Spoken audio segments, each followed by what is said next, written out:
Yes. Welcome to the show, the match report, and we're here today to talk about, I think all things blue, really and truly. To be honest, I'm joined by a wonderful guest in the studio today. It is Theo, Chelsea fan. How you doing, bro? I'm good, man. I'm good. Thanks for having me, first of all, as always, man. But yeah, I say I'm good. I'm good without watching Chelsea. But yeah, apart from that, man, can't complain, man. How about yourself? Good. Yeah, no, I'm good, man. I'm good. I'm gonna try and be a bit more civil on this podcast. I don't know if you listened to the last one, but I sent a lot of shots towards Drake, very unprovoked. So we're gonna try and we're gonna try we're gonna try and keep it a bit more civil today. For anyone that didn't listen last week as well, we have had a guest on called AT, a very good friend of mine who has released another EP called The Wolf You Feed. And that is now out on all platforms. So the Wolfie Feed, the name is 80. That's the number 80. Check him out. It's a great project. And honestly, I always say I will not promote it if I didn't like it. So believe me, I'm promoting it because I think it's good and I think it's worth a listen. But anyway, let's get on to the football. So Theo, we'll go all things blue, all things Chelsea. Now, you played Man City in the FA Cup. We'll quickly have a review on that. There's a lot of questions going on about Graham Potter right now. I think a lot of people are not convinced, but then there's also a second side of it of you are having a lot of players currently injured, and on top of that, there are probably a lot of players that you feel are maybe their time is up at Chelsea. Maybe because they're not consistent anymore, they're not available in terms of injuries, whatever the case may be. But just on that game alone, how did you feel coming out of that game? Obviously, City won that comprehensively, but were there signs of what Graham Potter's trying to do, or do you think it's a team that just looks like it desperately needs a rebuild? I think it's a mixed bag of everything. But I think in terms of the game, I mean, only a mad Chelsea fan would say we were going to go and destroy Man City at the Etihad. I went to the Carabao Cup game a couple of weeks ago, just before the Christmas period, and we were poor then, and we've got worse. I'm surprised that obviously we played Manchester City on the Thursday in the league.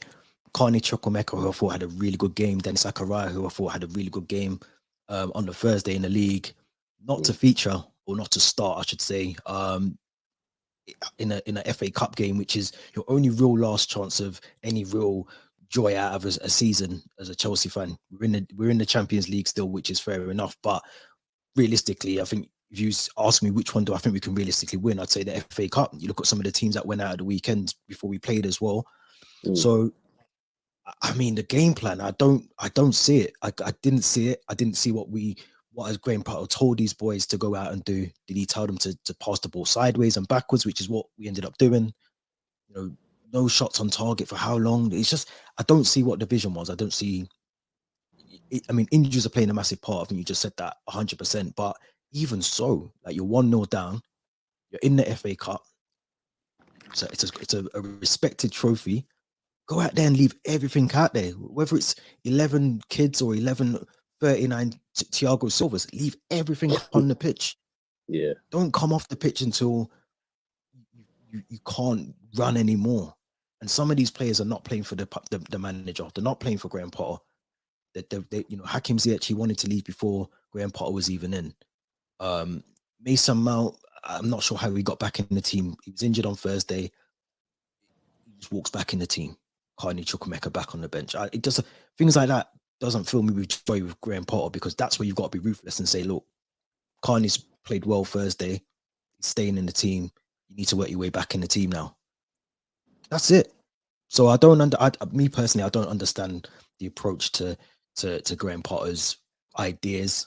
He done well at Brighton. He had a fully fit squad. He liked to play the two wing backs, and it worked for them. But I don't ever see the basics being done at Chelsea at the moment, if I'm being honest.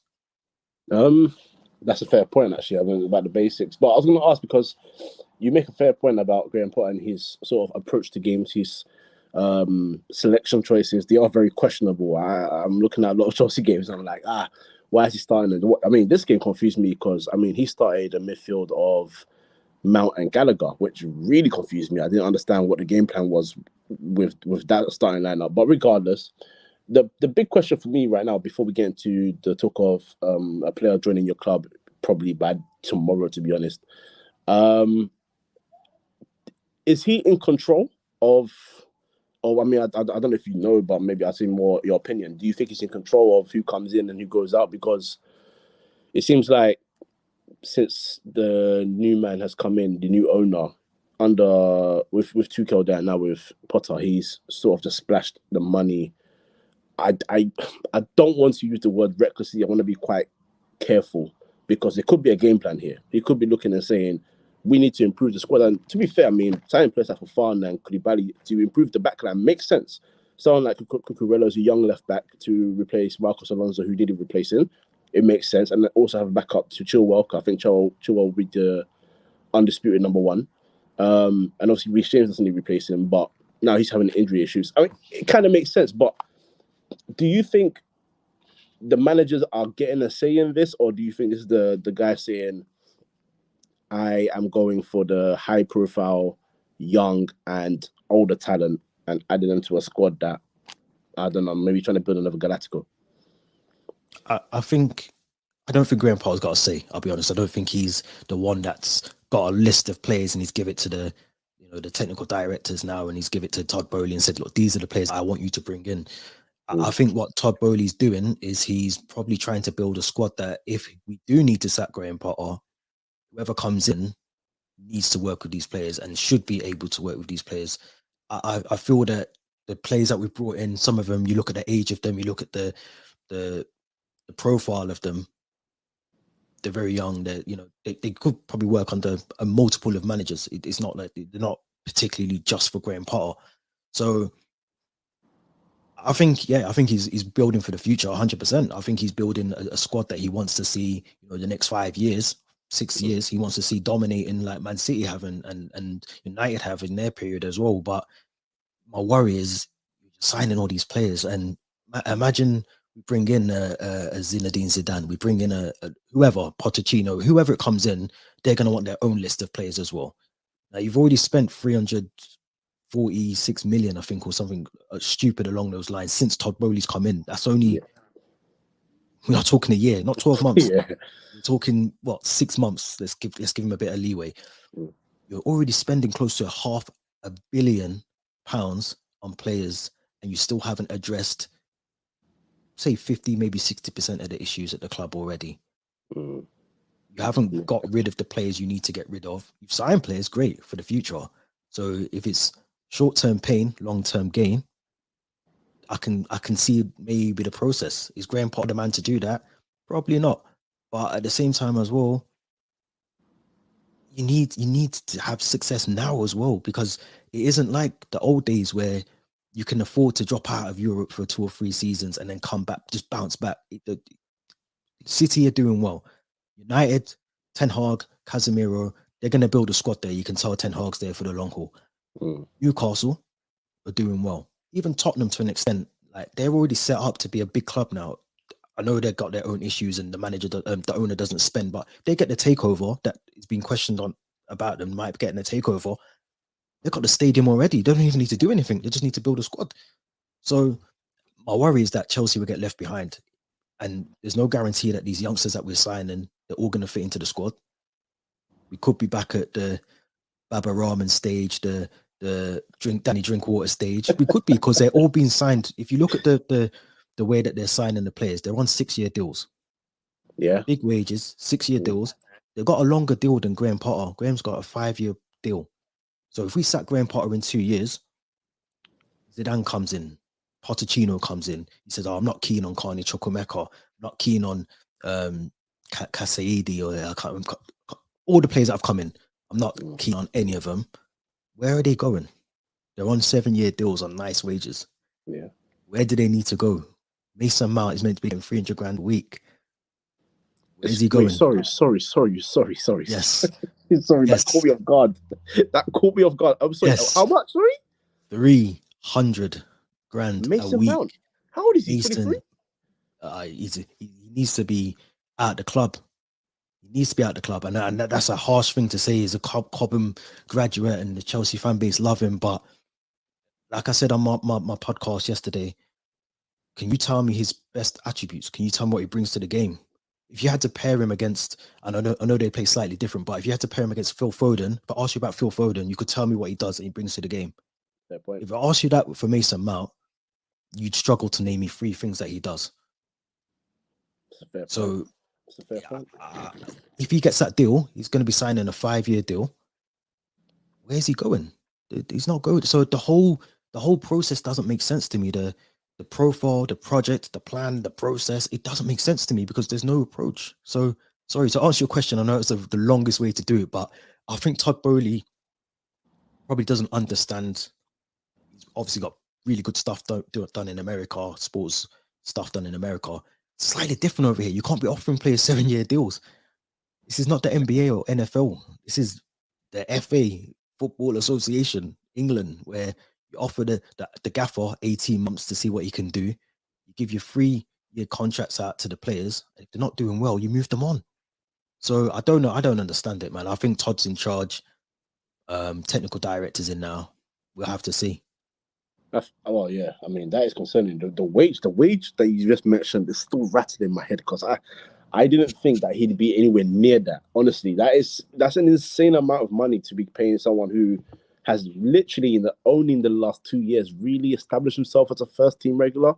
Like that's crazy. But look, Before we move on, sorry, just before we move on, just quickly, Raheem Sterling and Koulibaly jointly are close to 700 grand a week. That just puts you into perspective how much our wage bill must be on a weekly basis. So we're talking millions a week that we're hemorrhaging out the club. And if we sack Graham Potter, bearing in mind we paid to get him out of his contract at Brighton, it's on a 5-year deal. He's on 12 million a year. That's 58 million over a 5-year basis. That's a flat salary, no bonuses or nothing. So if we sack him, we got to pay him up. Then we got to bring another manager in who we might have to pay compensation to if they're in a job. So it just seems like we're hemorrhaging money at the moment. I don't see it, but I just thought I'd add that bit in just so that when Chelsea fans listen to this, they understand that, yes, I want to back a process, but show me the plan, show me the vision, and then let's back it. Yeah, no. I mean, it makes sense. I mean, if I can relate it back to my club, obviously I support Man United. I mean, it makes sense when you're talking about from a wage perspective because we had a lot of times where we had players on unnecessary wages. Even still now, I mean, people would laugh at hearing, I don't know, Martial's on 250. Phil Jones is on like 150k a week. Money. You know, for someone that doesn't play. And thing is, I always remember they used to do these. It was more common back a couple of years ago than now. The pay as you play contracts, where you know if you're injury prone, we can't take the risk and pay you every week. We got to pay you when you can play. Phil Jones has earned enough in his career, in my opinion, and I think he's quite a smart guy. When you listen to him talk, I don't think he's someone that just blows his money. I think he's well educated on how to spend his money and look after himself. If you gave him that contract, I think it makes sense for him actually. But you know, we're paying him 150k for someone that doesn't get to play football. And I think he tries his best to look after himself. So I wouldn't blame him for it. Injuries are part of the game, but this is why clubs are struggling, like Man United and Chelsea, and will continue to struggle to sell these players because, you know, until their contract is written off, and then even then, when their contract's about to expire, the clubs give them new contracts anyway. So I don't know because they think they can get a fee, but if you haven't got a fee after 5 years, why do you think you'll get a fee now? But anyway, exactly. Onto another player that's joining your club. It's a loan deal.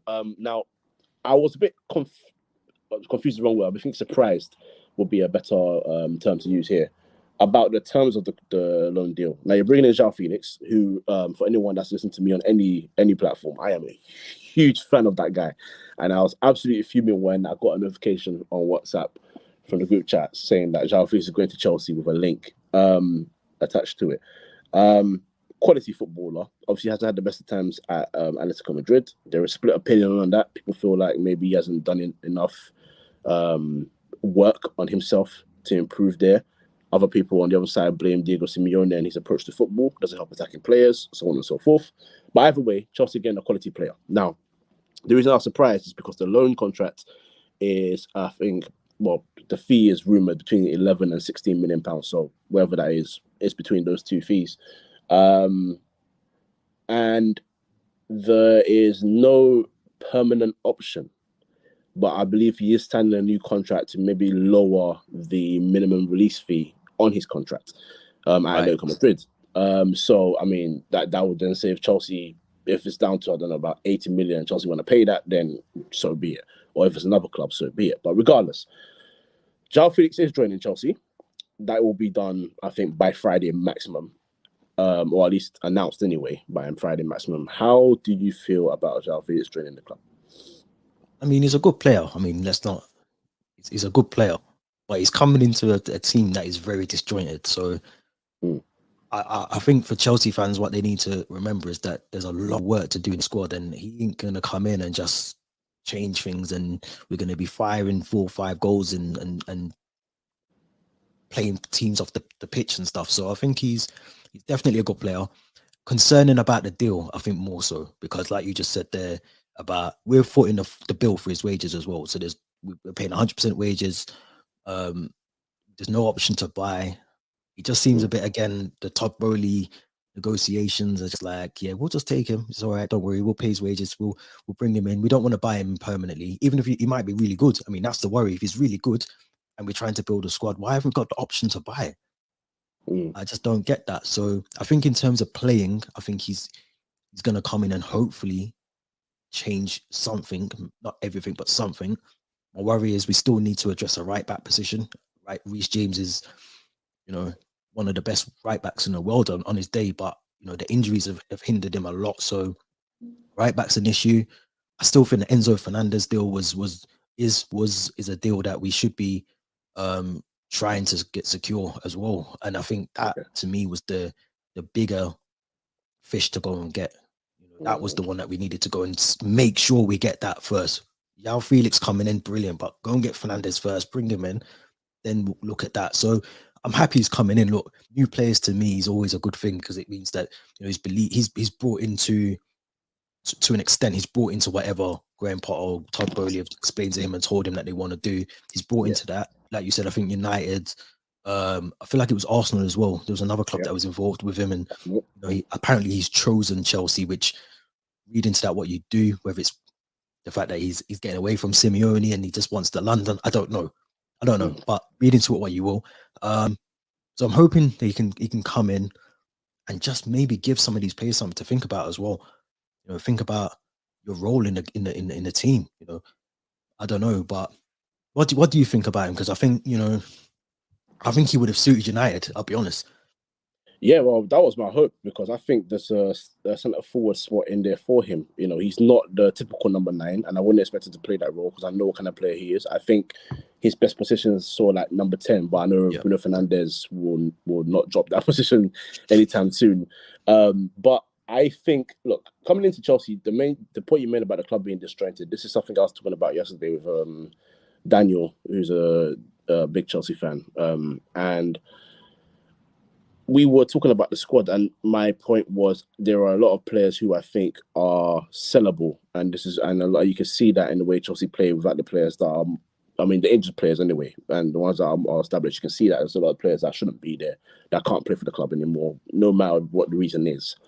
Yeah. So bringing Joao Felix into that, there are a lot of players you can mix him with and mix and match with, but the thing is, Chelsea right now going forward look lost, and him coming in doesn't mean Chelsea are going to suddenly look amazing going forward. It's just one quality player coming in, but you need more than one quality player. I always thinking back to the point about Messi. I always go back to Messi and Ronaldo about this because obviously I'm not saying he's near the same level, but the point is this: when Real Madrid had their best moments, it was because they had a functioning midfield and a functioning forward line that was potent going forward.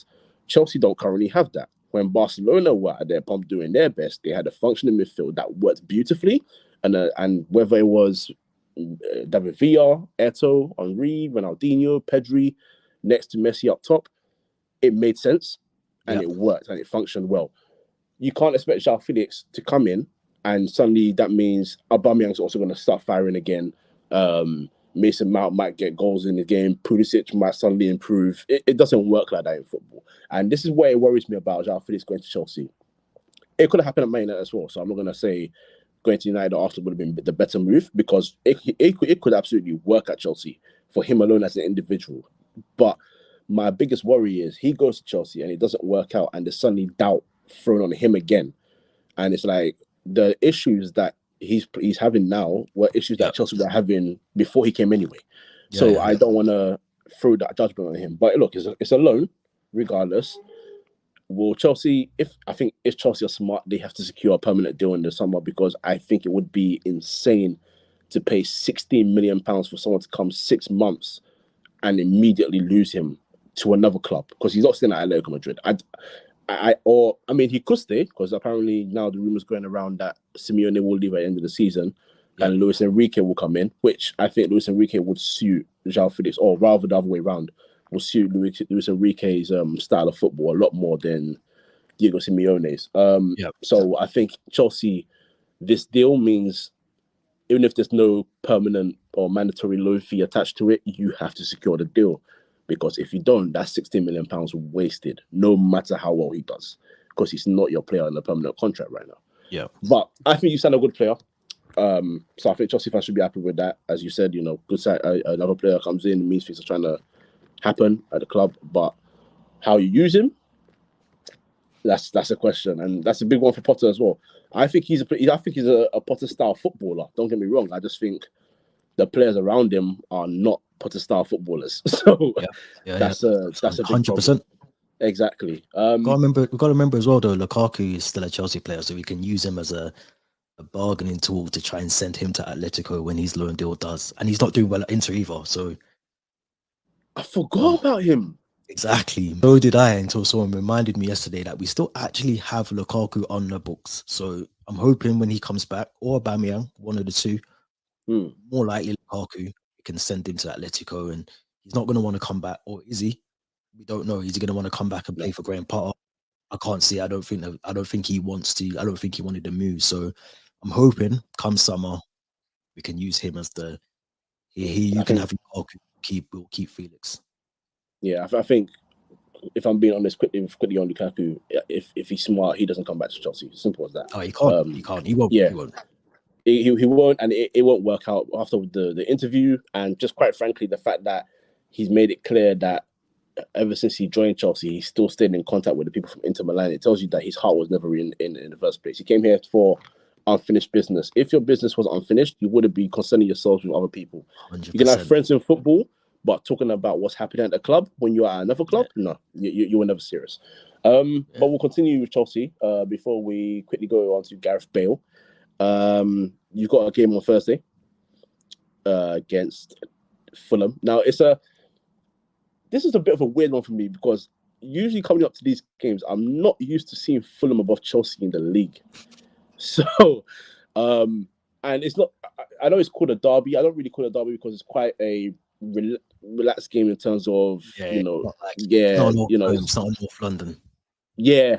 There's just two local clubs in the same area, and they got a back and forth going on in terms of games, of course, but there's no real fire to the game. But regardless, it is a London derby, and I think it's a much bigger derby than before in the past, because Fulham are in good form.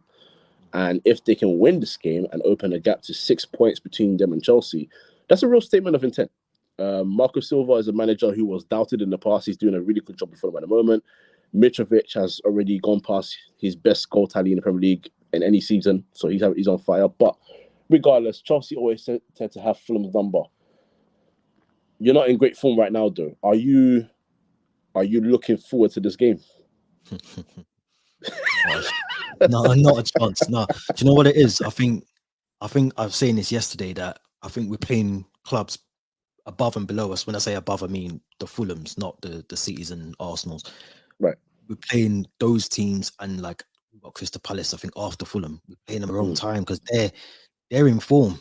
They're in good form. And I think with Fulham, the only silver lining that I can really take for today's game is Mitrovic is suspended. I think he picked up a booking in his last game, so he won't be in there. But that doesn't mean anything. They've still got, I mean, what is the chances that Willian's going to score against Chelsea on Thursday? I mean, you could probably put money on that he's going to do that. So I think it's a worry for me, because I think if we lose to Fulham, we lose to Palace, another back-to-back defeats, you're talking bottom half of the table. And as I said before on my own channel, when you get into that bottom half of the league table, you look at Leicester, you look at Villa, Leeds, Forest, they're all going to be scrapping for points. They want to get as far away from relegation as possible.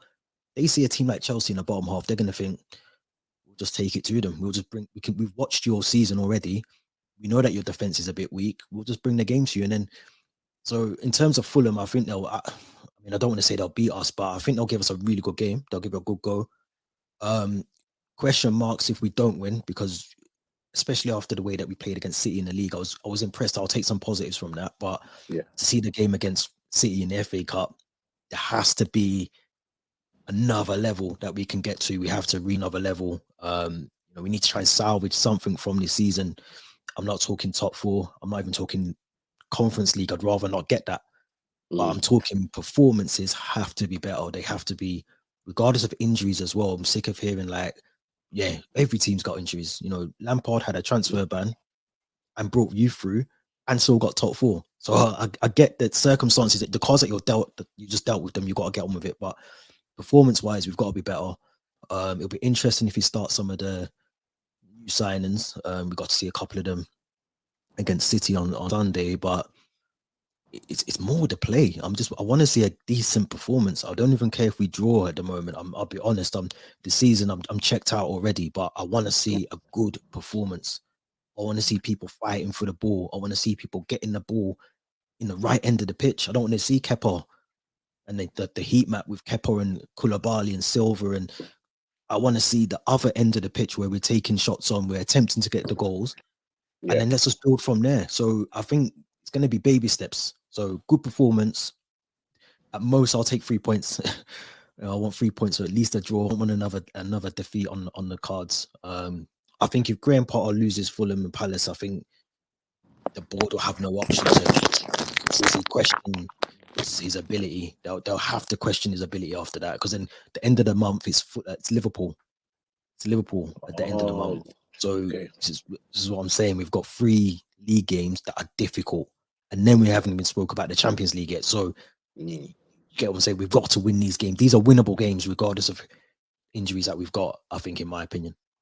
Yeah, no, I agree with that. I mean, I was going to say, what would be your approach to the game? Because it's okay. Look, okay. I'll ask you rather about the lineup and what you would hope he'd go for, rather than what you're expecting to go for. Because I think we can sort of also see what he will probably go for. But my thing is, I think I worry about managers like Potter. I don't think he's a bad manager.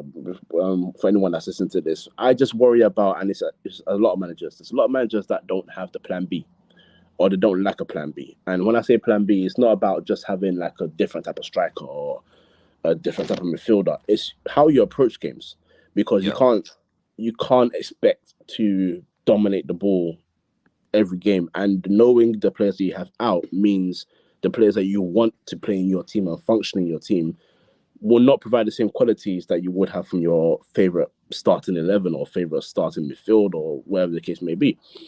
But anyway, starting 11. Let's run through. Boy, just tell me formation and what you'd go for in terms of players. I think in terms of players, it's difficult, because I think in terms of players, I mean, I was disappointed in Kepa, but I think Mendy's still out. I think he's had surgery, so he's out for a couple of weeks. I don't think you can throw Selena, the goalkeeper that we've got from Chicago Fire. You can't bring him in. I wouldn't bring him, so it's Kepa. I think right back, I think we'll I think it'll be the same formation that he went with either at City. If he's going for a 4. I don't think we haven't got the wing backs. We ain't got no. James is out. I don't think who can you play right back or right wing back. So I think he'll, unless he puts like Sterling, which he's done there. I think Sterling's hamstring's still out. It's a doubt. So I think you'll have to potentially go with Trevor Chalobah again. I can't see Azpilicueta playing. I mean, why we gave him a new contract, I don't know, but another story for another day. I think he's finished. I'd go Trevor Chalobah. I'm gonna have to say Trevor Chalobah. I liked Bashir Humphreys. I'm not gonna lie. I don't want to go back on what I've just said on my own show, because I've just really said drop the players that aren't playing well. Koulibaly for me isn't playing well.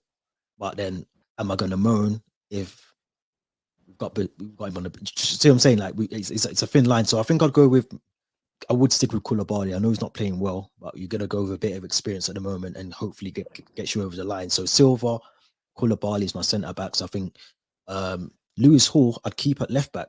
I'm impressed with him, and Good. again, Good. I've watched him a couple of times. I'd stick with him. Midfield, Dennis Zakaria has to come back into the team. Okay. I think I'd have Kovacic next to him. Yeah. Going forward, right side, I'd still keep Hakim Ziyech there actually, because I liked where he played. This is where it gets a bit techie, because now I'm thinking, obviously Mason Mount is not in my lineup, so anyone who's watching will know that I'm not having him in the team. I don't know why he's even in the team. Carney Chukwuemeka, I think I'd have on the left side of that, so maybe in the middle, maybe Conor Gallagher. I don't know. This is what I mean. We're struggling at players already. Yeah. And going forward, I think I'd start Fofana if he stays. Oh. I mean, let's talk of him go, because he came on what day was it? Sunday. Yeah. Yeah, it was Sunday. Yeah. Sunday he came on, so I'd keep him in the team. Yeah, I wouldn't play Kai Havertz down the middle. I'd give Fofana a run out and see what he's about. I'd see what he's about. So that would be my team. It's a bit disjointed, but that's the team that we've got. But I still expect that team to be able to do something against Fulham. That's even me saying that as a Chelsea fan is mad. Like, I know Fulham are in form; they're 7th in the league, but that team can't beat Fulham, or at least put in a good performance and lose gracefully with a bit of dignity. Then that's more on the players and the manager. They both got to take responsibility for that.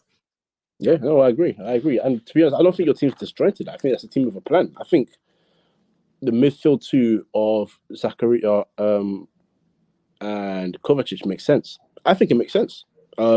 Because if there's one person that should be dropped because he's not in form right now, what's the word for Jorginho? Jorginho shouldn't be playing. I've been a fan of Jorginho in the past, and the reason I've been a fan of him is because I feel like he's one of those ever since he left Italy anyway, was one of those misused defensive midfielders where he's not a tough tackler. He's not a marker that's going to run with you everywhere. He's more of an interceptor. He likes to spray passes. You need to know what kind of defensive midfield style or what his preferred role is in terms of playing on the pitch and what he can provide. And if you want a destroyer, he's not your guy. That's just how it is. And I think he's best flourished when he's been able to play his role and play it well. But right now, even in his role, he's not performing. He's just not performing. He's not doing well enough, and he should be dropped. So I agree with the team. And I have no argument against that. The Fofana one is interesting for me, but at the same time, I like it because he did play well when he came on. And on top of that, quite frankly, Havertz. Who else? And I have a theory. Don't get me wrong. I have a theory. Hear me out. I think Havertz would do wonderfully at Man United. He would. Of course he would. I think he would, because I don't think he'd be as involved in the play as he needs to be at Chelsea. But at the same time, there's nothing you can count or nothing you can do to stop idiocy when someone's punching the ball unprovoked. But there you go. And Aubameyang just is just that time's run out for him in general. Say no more. Yeah, honestly. Okay, so score prediction before we go on to Gareth Bale. I'm going to go 2-1. I've been doing it all season. I'm going to get it right one weekend, but I'm going to go 2-1 Chelsea. I think we should have to put in a better performance, and I do think we'll concede because our defense is a bit, as I said, we're missing something on the right. Lewis Hall, if he starts, he likes to get forward. He might leave a lot of space behind him. So, yeah, 2-1. Well, 2-1's good, I think. I mean, Lewis Hall's not done anything worse than Cucurella, so there you go. That's my point. Yeah. Gareth Bale now. He has retired at 33, so he's still, I guess you could say, young enough to keep going, but I think 100%. I think the passion's sort of gone out of him after all this time, and his legs as well, because he's very much injury prone. But what a player, what a career. What are your thoughts on Gareth Bale? Because people are now doing the debate of, is he the greatest British player to play the game? I personally, when it comes to this debate, people are mentioning people like George Best and stuff. I always say this: I was unlucky to not be there to see George Best or whose other names, Kenny Dalglish or Sir Bobby Charlton. We didn't see these guys because they're not our era. We've got videos, but we've managed to watch your Gareth Bales, your Rooney's, your Giggs, Terry's, Rio's. I can go on and on and on. But yeah, your thoughts on Gareth Bale, and does he qualify for one of the best British players of all time? I think first of all, I think he's had a really good career. I think you look at the path that he had. I think like Southampton, Spurs, and then so on and so on, Real Madrid. I think he's had a really good career. I remember the season with Spurs. I think he was at one point playing like left, and then they moved him slightly up the pitch, and then he was just prolific. There was a season where people were saying he's one of the best in the world. The world at the time. It was scary to watch. And if you was a defender and you saw Gareth Bale running towards you, you had two choices: pretend to have your hamstring injury and go down, or you let him run past you. That was it. You didn't. There's not many defenders catching him. So I think he's had a really good career. I think he probably would look back on his time at Real Madrid and think, I wish I maybe moved somewhere. Maybe there's an opportunity for me to go on loan somewhere, because a lot of the time, yes, he was injured, but when he wasn't injured, he had that spat. He never had the best relationship with the fans there at one point as well. And I just think that will be overshadowed at times. And I know he done really well there. You think about the Champions League as well, the final. So is he one of the best in British footballers? I have to say, yeah. I wouldn't say he's the top one, but he's got to be in the conversation. I mean, you look at the things he won at Real Madrid. You look at just the things he's won. I think he won stuff in MLS as well already. I'm sure he has. I'm sure he's won. I think he got a trophy with LAFC. I remember he scored I can't remember if it was a last minute winner or equalizer. Yeah, it was in like the extra time. Not long ago. Yeah. So he for me personally, he has to be in the conversation. Is he the best? I don't like to have that conversation about anyone, but I think he's in the mix 100%, because I know there was again a debate. I don't want to get into the ins and outs, but in terms of men's football, he's the top Welsh goal scorer as well. So it's one of them. You know what I mean? Like you can't go, Tony Wales still done it. He still had to beat the players. He still had to put the ball in the back of the net. So for me, brilliant career. I think at 33. Like to maybe see him come back and do a Theo Walcott, get back to Southampton. I don't know, maybe go and have a 1 year in Wales or something, and just maybe end his career doing that. But if he's happy, he's happy. He's made a nice amount of money, and I know he likes golf, I think, as well. So maybe that's what he's planning on doing, is becoming like a professional golfer, or just in his spare time. Do you know what I mean? So I think he's had a really good career.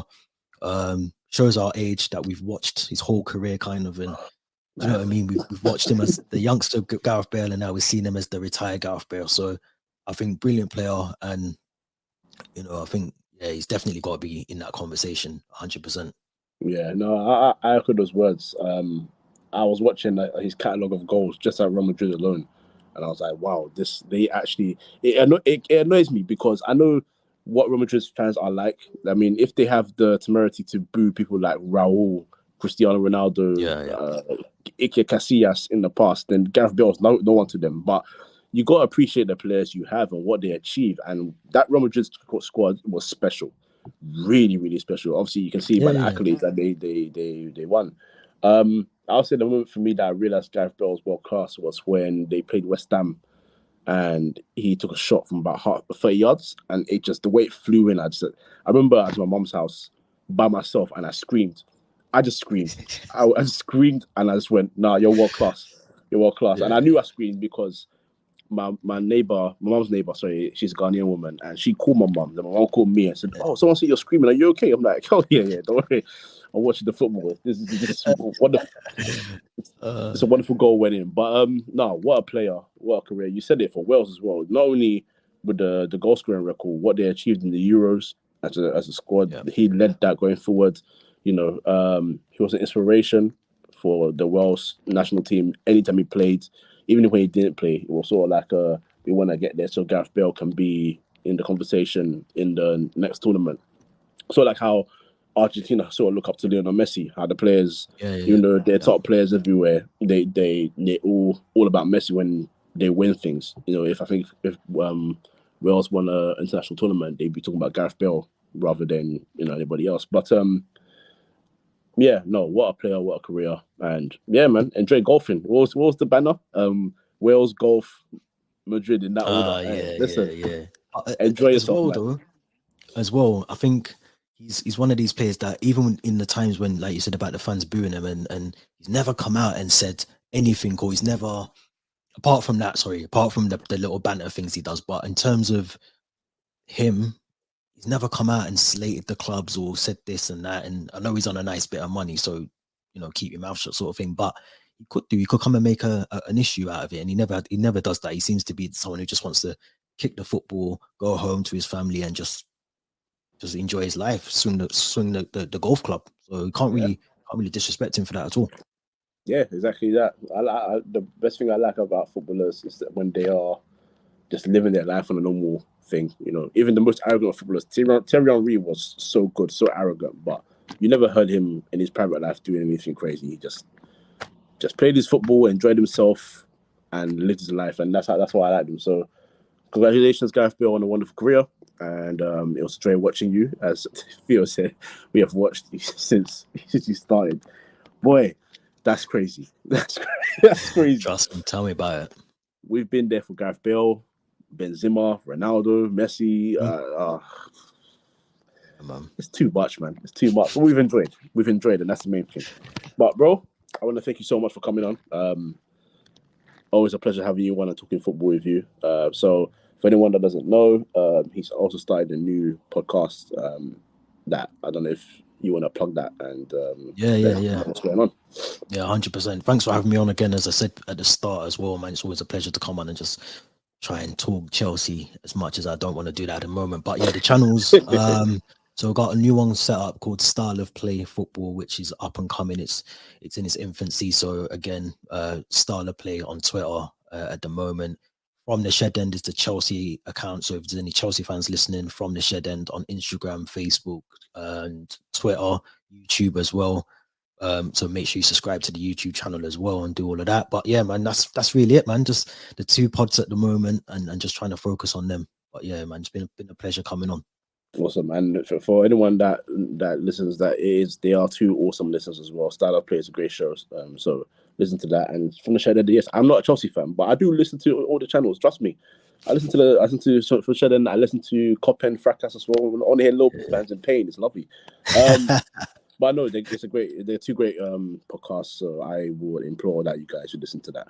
Of course, I'm your host Kojo from Midfield. All your audios and all your socials. YouTube, The Match Report. But of course, as always, like I say, if you type in the Free Midfield podcast, you will find us right here. Like, comment, subscribe, all of that. And we'll be back next week. I will be in Barcelona watching the Manchester derby. So I'm hoping that my team don't let me down, because if I'm in a sunny place and my team gets absolutely destroyed, and bear in mind, I am going with a load of Arsenal fans, so it's not going to be a pretty sight. Hopefully we do the job. And then for KO to be happy next week, Arsenal is to be Tottenham, but of course I'm not hoping for that to happen. I'm hoping this other way round. So but like and subscribe, Free Midfield Podcast, and I've been your host Kojo. He's been Theo. He's been a wonderful guest. Thank you for listening, and yeah.